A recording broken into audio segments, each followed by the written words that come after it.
Welcome, Pisces, to your 2021 annual reading and forecast. Now I'm going to take 4 cards, one for each quarter of the year, starting in January, and we'll see what's in store. Of course, I do the very in-depth monthly readings, don't I? As you subscribers know, and the subscribers like those. They're different. They're good.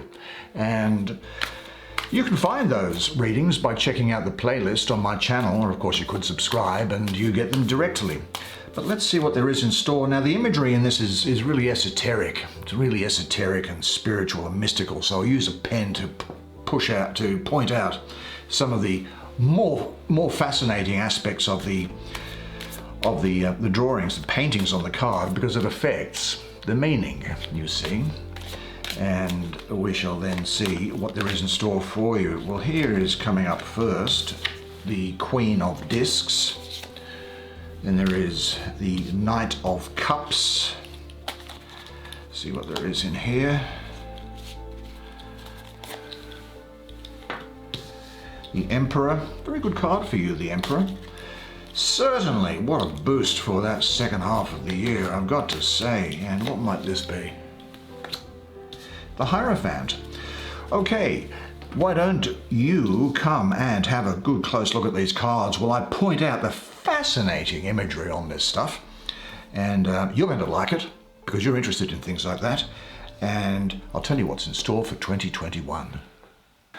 Okay, just to recount, the first quarter, January through March, April through June, July through September, October through to December. These playing cards, incidentally, I'm not going to use. I just like them for the energy that they throw up to me. I just get a good vibe from them, and it helps. Let's have a look at this card here. Well, the Queen of Discs, the Queen of the Thrones of Earth. Court card. Female. Well, it could be a male as well, of course, because the court cards, and you have another one here, which is the Knight, but they can be of either gender. Now, the Queen of Discs is the only queen in this pack, incidentally, not to face forward. She looks over her shoulder at the long journey that she seems to have undertaken, as set out by this desert sort of thing here and the river going through it. She has now a great vantage point, as you will have, and a clear vision of her journey, as you will have. The background consists of a desert and a river, although she stands on fertile land with vegetation. The things that come immediately to mind for me is someone who is ambitious, affectionate, and kind, very charming, and this is going to be set out during this period as well here, and practical during this time. There's a lot of fruitfulness, physical nourishment, and this real sense of having now overcome a barren past. Now, there is, and probably for obvious reasons when we look at the symbology of this card, a lot of Capricorn around here, but there is also Sagittarius. And I think that this is saying that you will be ambitious. But it's a time, I think, for you to work with instinct and instinct and intuition rather than to over-intellectualize things. Use experience. Don't overthink things and don't get analysis paralysis. Let's have a look at some of the imagery, shall we? Now, here there is a goat on a golden globe. This imagery in this deck actually really gives you what's going to happen pretty well. So there's a goat here on a golden globe. Well, the sun in Capricorn, that is, and, well, there is a great sense of Capricorn around it for me, as I've just mentioned. And that indicates that there is a strong Capricorn influence in the card, and the qualities that are represented by that sign, which is practical. Capricorns are practical, which is good because we are in the suit of discs, the suit of Earth, and it means that you could well be, in some respects, quite reserved every now and again, serious, pragmatic, focused, and courteous. Incidentally, you may know that spiritually, Capricorn is symbolized by the mountain goat that ascends the path of the soul up to the top of the mountain In this instance, Capricorn is the energy of discipline and self-mastery, for without either, the ascent to the top is too difficult to achieve. This ascension to the heights is also why Capricorn is associated with honor, fame, and prestige. So don't be surprised if some of those things come through to you during this period, as well as a degree of spiritual mastery. Now, her horns are long and therefore says that she has some experience. Now, what these things do is they also indicate a great degree of virility and a high sex drive. So in a quiet and unassuming way, I think you might be quite sexy. And this will be put to good use when this card here comes up, I suspect. I'm just having a look at it now. Now this horn, they look weird, don't they?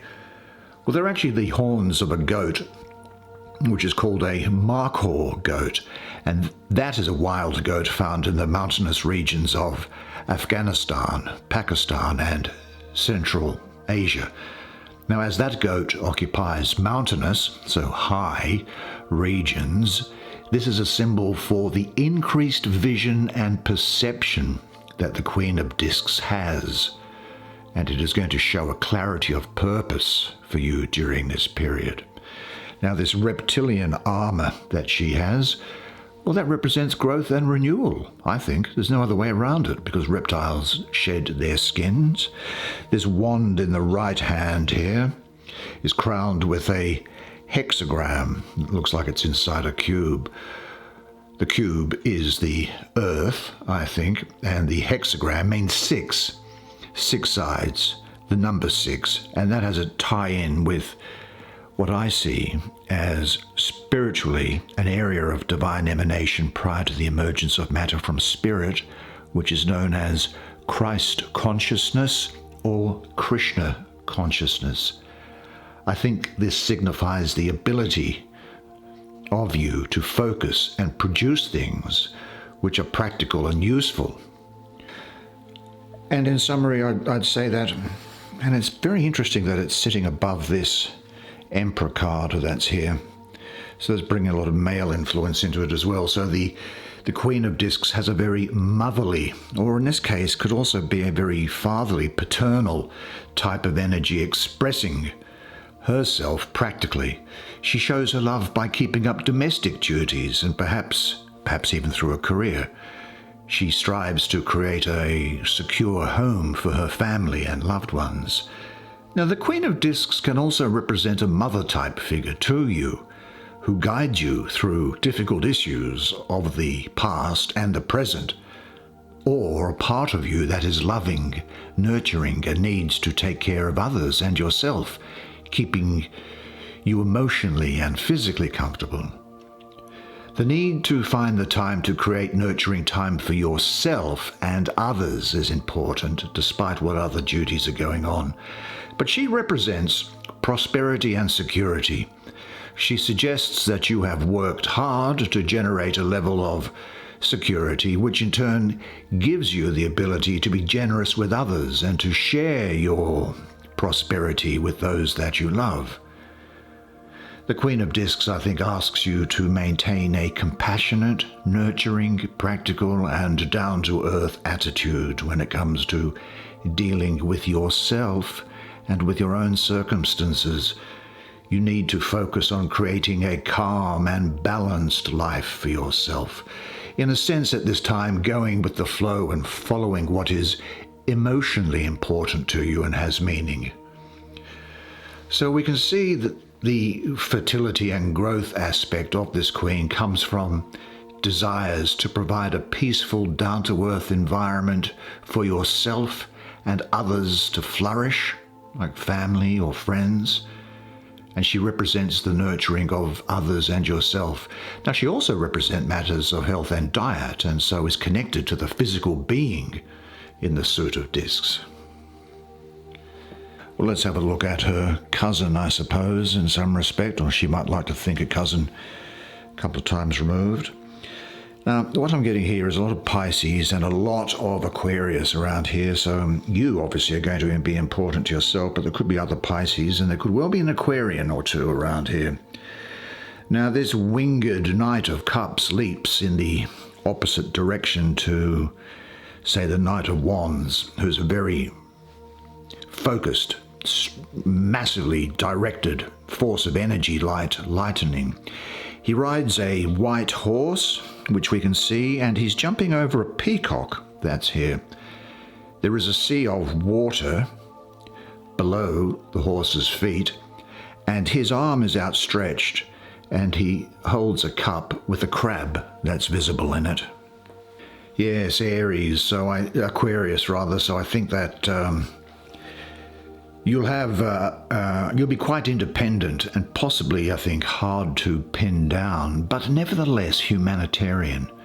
And of course, with Pisces all over it, you'll have a great degree of sensitivity and a spiritual side. Now, just looking at the symbology of the card, this knight, and remember these guys, he's got armor in here, so they're supposed to be going into battle.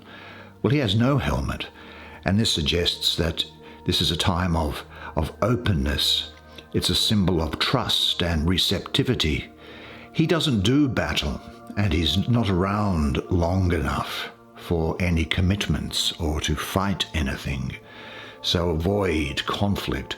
The green suit that he has on speaks of creativity, because this green refers to growth and renewal. The white horse, I think, is purity. It symbolizes the power he has to have a vision of purity, love, and sensitivity which go beyond the ego. And I think you will have that quality as well. Now, you might think this crab here has a reference to Cancer. Well, it does. And it suggests, I think, that you will be, again, like the Queen here, really quite nurturing and sensitive and home-loving. Now, you may retreat into yourself if you've been hurt. The peacock here, this is an interesting symbol for me, because in the West, very often, the peacock has represented a symbol of ego and vanity. But I prefer to see it as dealing with perception and wisdom, and its skin is said to be incorruptible. Now, the knight here is jumping over the peacock, so he is overcoming vanity to something which is more pure. He has a vision of a more spiritual kind of love and sensitivity, but not just related to spiritual love. You know, he really talks to me of a sense of inner contentment and great happiness which radiates outwards to enrich those around you. This can come from being able to enrich people emotionally or from their spiritual contentment. Really, really good time, I think, for you during this period. I'll say that it could represent another, and it can represent a male or a female. And at best, the other person may be loving and generous with their emotions, supportive and tender, and that person could be capable of high levels of spiritual development, as we can see jumping over the horse here, and be strong in intuition and warmly responsive, but they may not be in your life for very long. Now you, with the result of having this card here, and the lesbian and gay members of the audience, please make the necessary adjustment, but you are going to be attracted to the opposite gender during this period, and the opposite gender is going to be very attracted to you. So make of that what you may do. I think also during this time you may be very charming.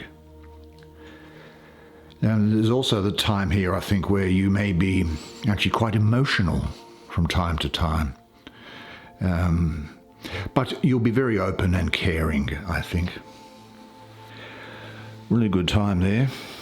Maybe a good time on the workbench, if you know what I mean, but who knows. Very good for couples and for new romance, that thing here. Now, look at this big red card. This is the red card of the Emperor.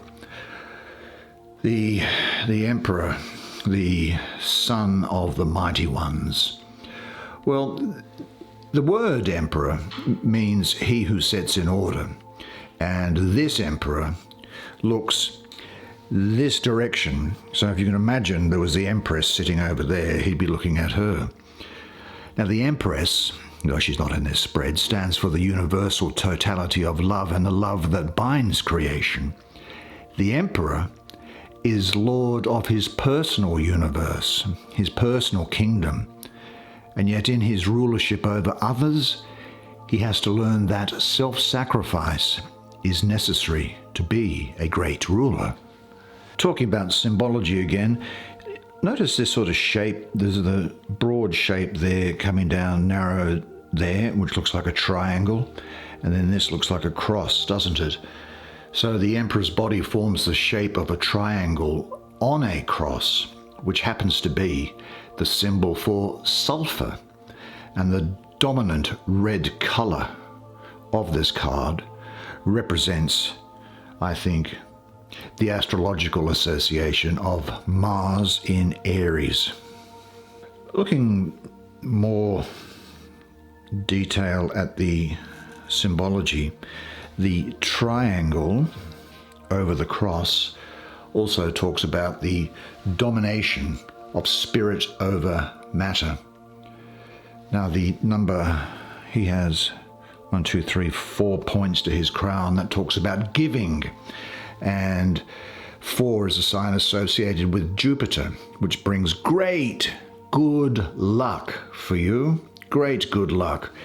This orb, which he has down here with a Maltese cross on the top of it, that's in his left hand, and it's over his navel chakra, or procreative area. And this symbolizes his creative energy and ability to govern. Now, there are a lot of bees on his garment, and that says that you are going to be energetic and industrious during this period. Now, bees are also very organized, and so this represents your ability to, in the emperor's sense, to govern others, but in your case, to lead others. You might ask yourself, well, what are these funny looking things here? They're 2 star sort of symbols on this side there, on either side of the throne. Well, if I look at these symbols here, I just noticed they have 16 points, and 16 points is the atomic number of sulfur. So there's actually a lot of alchemy going on in this card as well. The fleur-de-lis, which we see down here, is a symbol of rulership from the French monarchy. And so that's the theme of rulership which is in this card. There's a golden eagle with 2 heads here. That's similar to the phoenix, talking about regenerative powers. And the lamb with the flag down here, Agnus Dei, the Lamb of God. Well, the lamb was often a blood sacrifice in the Old Testament, and is a Christian symbol for Christ's sacrifice to others. In fact, in the Gospel of John, in the Christian New Testament, John's Gospel refers to the Jesus figure as being the Lamb of God. Actually, interestingly, in the Gospel of John, for example, he's called the Lamb of God. The other Gospels, Mark, Matthew, and Luke, have the Jesus figure executed or crucified the day after the Passover meal. Whereas in the Gospel of John, he has him executed the day before the Passover meal, which is when all the lambs would have been slaughtered, ready to be roasted and eaten that night.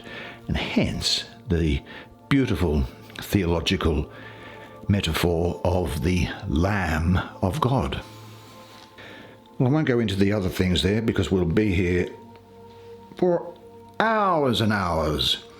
But I think that you may be taking on responsibility for others, perhaps with a family member who relies on you for their security. I think you're going to be seen as being a natural leader and organizer, working from a point of fairness with others. I think you might prefer to be your own boss or a leader of others rather than a follower.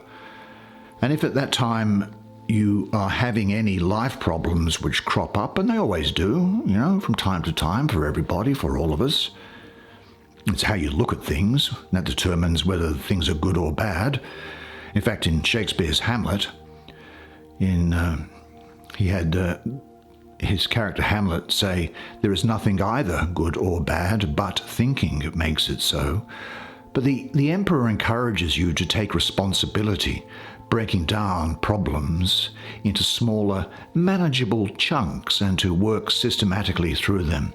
He also symbolizes someone who has lived through many life lessons and can now use that knowledge and experience to help yourself and also others. And he talks about success through self-discipline and application, and sometimes thinking logically and rationally. Also, from a spiritual point of view, learning to sacrifice yourself for a greater cause, because only by surrender do we gain spiritually. And finally, let's have a look at this other major arcana. It's interesting, isn't it? So you've got 4 and 5, so there's a transition. There's a transitioning going on from the 4 to the 5. Let me just see if that comes to me while we're working through this card here. Okay, here he is, the voice of the gods, the hierophant. Well, a hierophant is one who interprets sacred mysteries and esoteric principles. And there are a lot of symbols in this card, too many for us to go through all of them, but I'll just pull out a couple of them. Now, one of them which just strikes me immediately is that this is Taurus. The astrology of this card, incidentally, it's Taurus.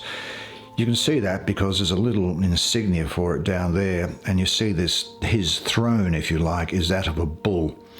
Now this is, you might be saying to yourself, what's this little squiggly line here? Well, that's a ancient biblical letter Vav, which means nail. And if we look at the top here, where are we? We see there are 1, 2, 3, 4, 5, 6, 7, 8, 9 nails, which are nailing this church window almost to the wall. And that's signifying that is the hierophant, which is the conduit through which heaven comes to earth. Now, being associated with, I'll do some more symbols in just a sec. Being associated with Taurus, Taurus is an earth sign, and so this pertains really to tangible material aspects of life. And here I think it means the hierophant represents teaching or learning through books, the internet, spiritual study. Taurus is ruled by Venus and is the planet in which the moon is exalted or at its most potent. This gives a subconscious or meditative quality to the hierophant. So when you hear things may well be coming from spiritual realms. Just have a quick look at some of these other images that are here that just jump out at us rather than going into them. Now, you say around this window, there's a snake around this window, and there's a little dove that's there. Now, the snake is internal kundalini, the sexual energy that goes from the lower spine upward through the 1,000-petaled lotus. The dove is spirit coming into matter. So both represent the ever-flowing energy between spirit and matter. Now, the more important things are, just for my quick purpose here, is these corners. Now, there's an elephant here as well, which sticks out, but the elephant is a beast of burden in the same way that the bull is.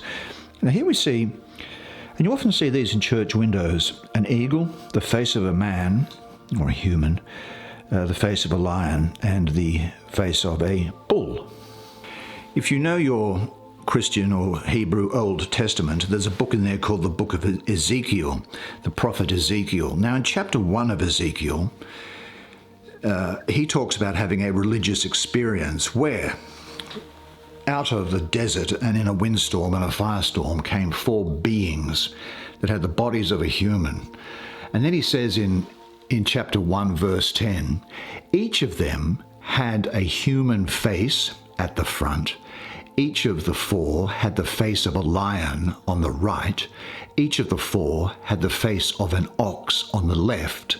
And each of the 4 had the face of an eagle at the back.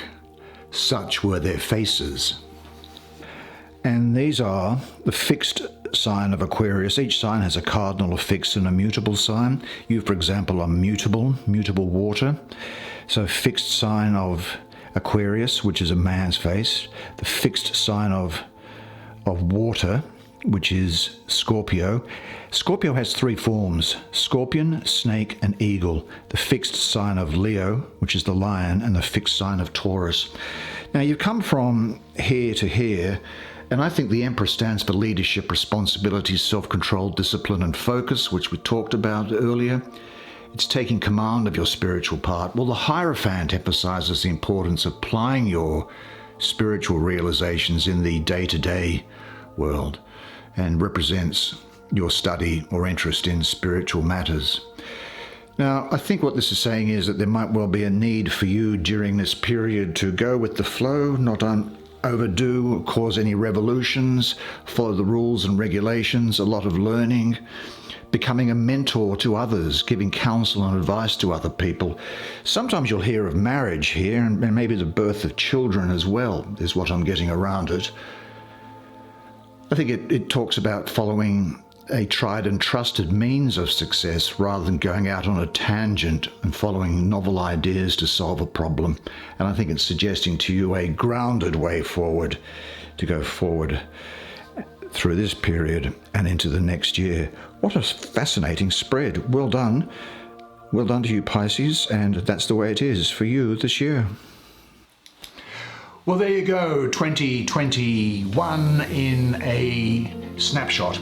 It's been great fun doing that reading for you, and I hope that you enjoyed it as much as I did providing it to you. Now, I look forward to seeing you in the monthly readings, okay? But until then, just remember one thing always, and it is this, that you are a legend. And I look forward to seeing you next time. Until then, it's bye for now.